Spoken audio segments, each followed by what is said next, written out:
10 faktor penyebab kegagalan. Selamat berjumpa saudara, kita akan membahas 10 faktor penyebab kegagalan.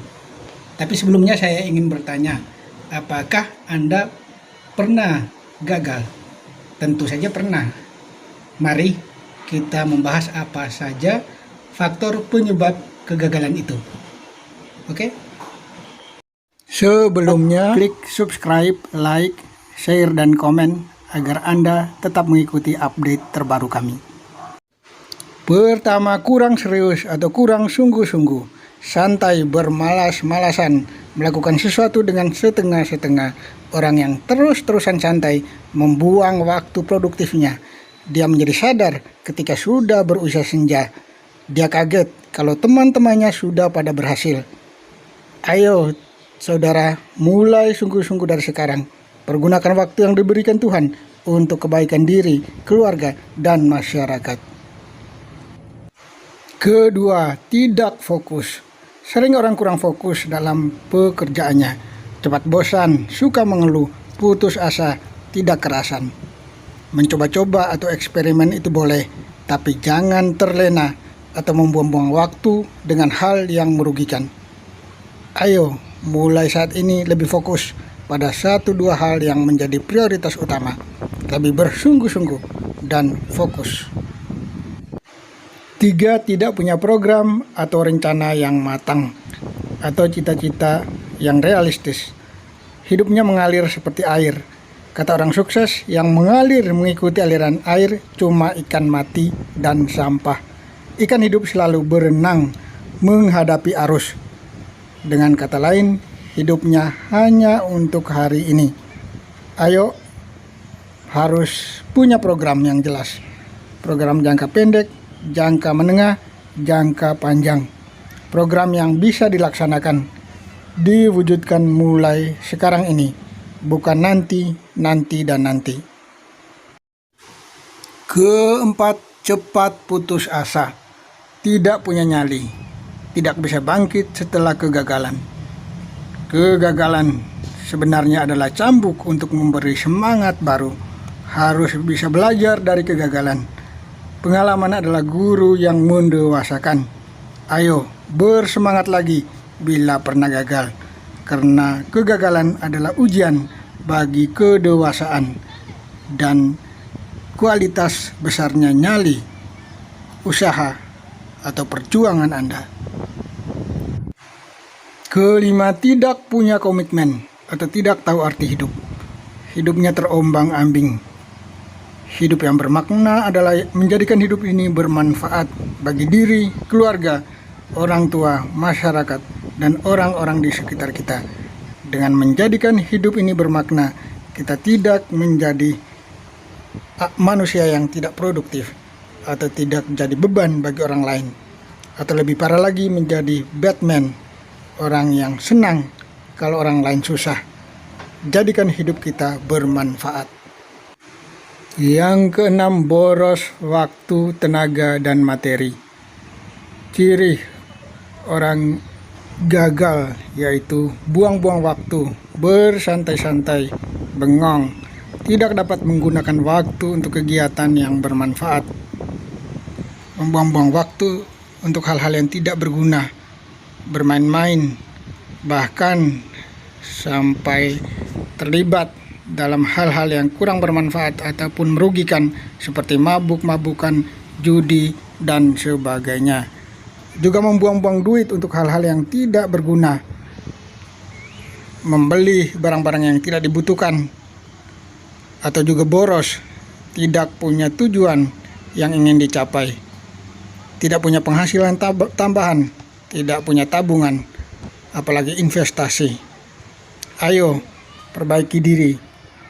Mulailah dari saat ini. Ketujuh, prinsip hidup yang keliru. Kadang orang berprinsip, walaupun miskin, asal bahagia. Ini sebenarnya kurang realistis. Sekedar menghibur diri agar tidak stres. Orang yang serba kekurangan memang sangat tidak menyenangkan.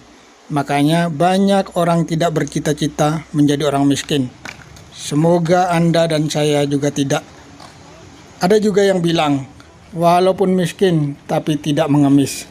Lagi-lagi ini kata-kata hiburan yang harus dikoreksi dan diberi motivasi untuk maju.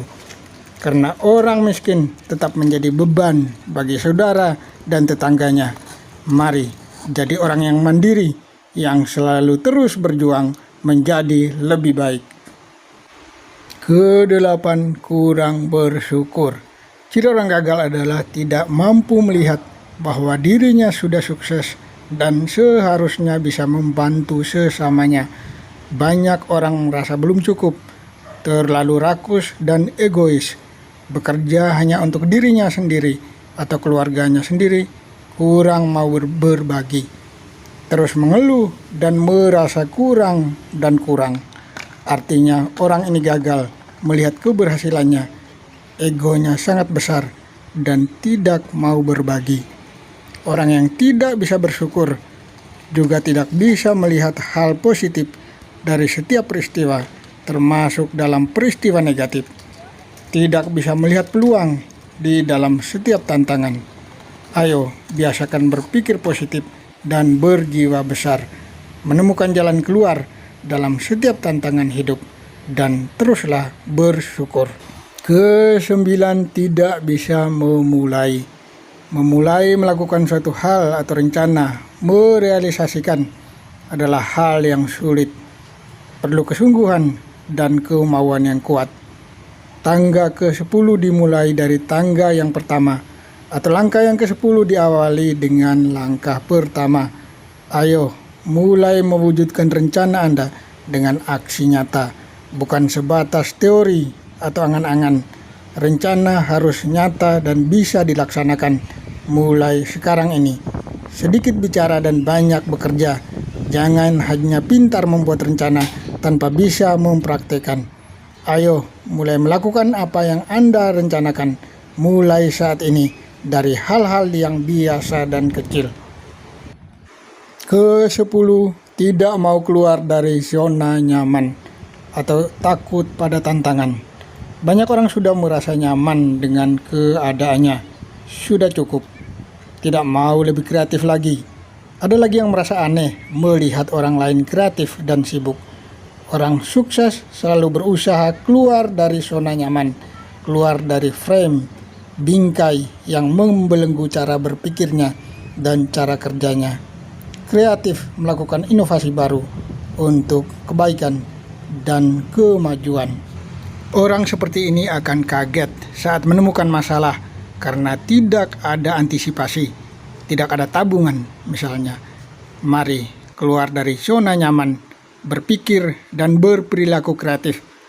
Tetap semangat dan terus berjuang, mengatasi kelemahan dan kekurangan diri.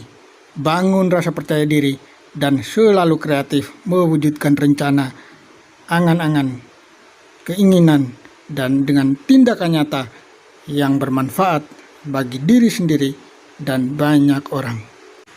Ayo, mulai saat ini sadarilah segala penyebab kegagalan dan mulailah berusaha untuk bangkit, kreatif, dan punya semangat untuk lebih maju.